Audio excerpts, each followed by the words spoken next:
No matter how great it looks, every show in the world, whether it's your favorite one or you have only seen it once or not even at all, there are some secrets and things which occasionally needed to be changed.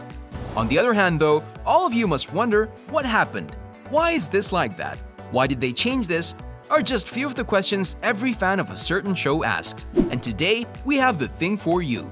Here is the untold truth of Lucifer, one of the most watched shows in today's world. Enjoy. Lucifer's accent wasn't originally British. At first sight, Tom Ellis was hashing things out in an American accent, just like the right citizen of LA would. Considering the series' plot is based in Los Angeles, it would make him more natural. After all, it's Lucifer Morningstar. The devil has been around for millennia, so his blending side of things would be analytical. However, after some time, Tom felt that his character came out as an even bigger jerk than intended. So he did the change and switched to British accent in order for Lucifer to be, yes, a whole lot of sarcastic but also charming. He got the conclusion for the British accent from getting the feeling of, and we quote him, "With a British accent, you can say pretty much anything and get away with it."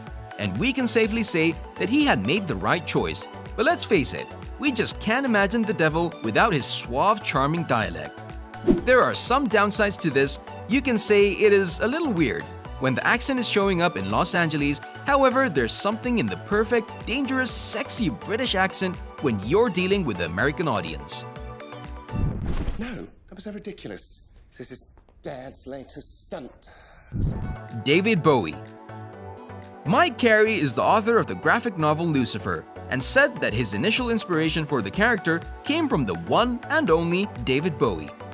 If you've not read the graphic novels, or for all of you that did, the character of Lucifer there with his blonde hair shows a very big resemblance to the musician. Without the luck to find a fitting character for the role with that resemblance, they eventually changed the character of the show, and as Tom Ellis says, over the years of his portrayal of Lucifer, both him and the crew behind him, working tirelessly, they were able to evolve the character as more of an Oscar Wilde type of person, and that is also true. However, not wanting to change the character completely and to not let themselves forget about the David Bowie inspiration comics, the poetic spirit of Lucifer is hard to hide. And also the writers found a way to incorporate a David Bowie song or two into a couple of episodes over the course of one season. Staying true to the author's wishes in one way or the other, a very thoughtful thing to do.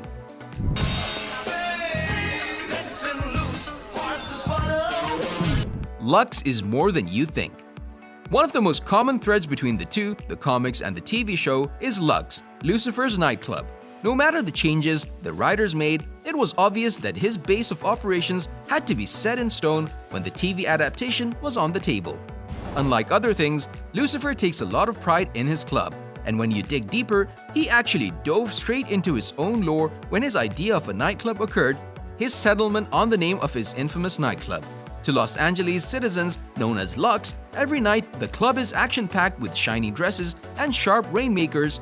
No matter the cost of the drinks, we think they're pretty pricey when you give a thought to just what kind of cars Lucifer is cruising in. However, not many in today's world know Latin, and the term Lux is actually taken from the Latin language, which means light. Thus, knowing that Lucifer is also a Latin name translated light bringer, it sounds pretty clever from his side, right?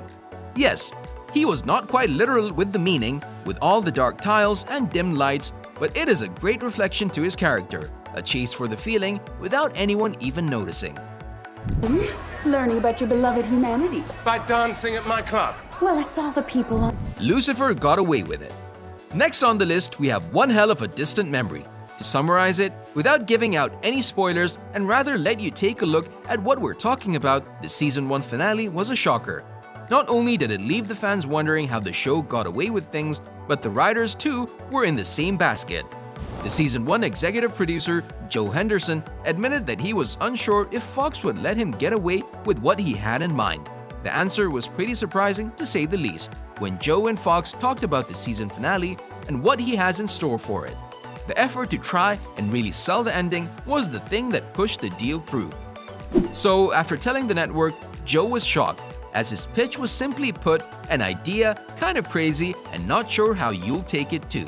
And the Fox's reply to Joe was that much more exciting. That's it, that is your finale. Thus, we got the ending we all deserved and hoped for. right from the start of the series when it first came out. For everything? Anything for an old friend. Never said in vain.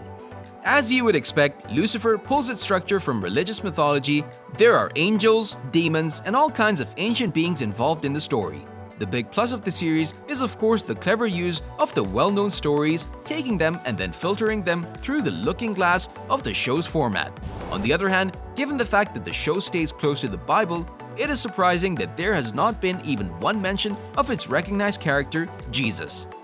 Outside of all the twists and turns in the series and all of the curse words and shocked exclamations, the name Jesus has never been mentioned. You might be asking why.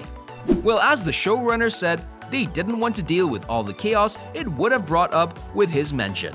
So, without the nerves and patience to deal with this, they actually omitted him completely, and thus they never gave room to the fans to boggle their minds with this perception. So, how do you like the mess I made, Samael? A whole different story. One of the key features which takes a lot of Lucifer's time during the day is his job as a consultant for the LAPD. However, he was not always intended to have that kind of occupation.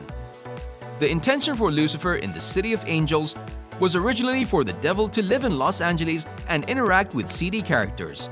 In what world Lucifer would prosper by offering deals that he would cash in for favors later on, in the present show, there are some hints at some aspects of the first pitch for Lucifer, but it's merely a remnant for what was supposed to be but never did. The whole concept of Lucifer solving crimes was actually a happy accident, according to Tom Ellis. In the pilot, his character served as an LAPD consultant, and with the episode being the test for what he will actually be doing in the series, the writers saw more potential in the story. Because of the reaction of the fans they received, and also the fact of just how big of the potential it turned out to be for various storylines. So with one thing leading to another, Lucifer began to crack cases.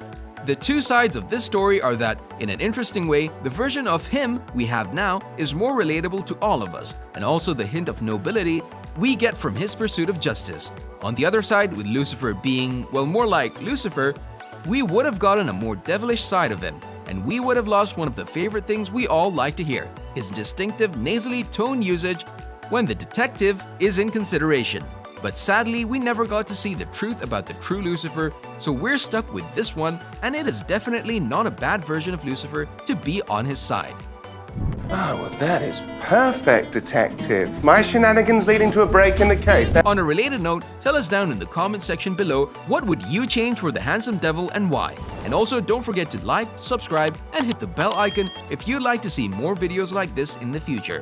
Thank you for watching, and we'll see you next time.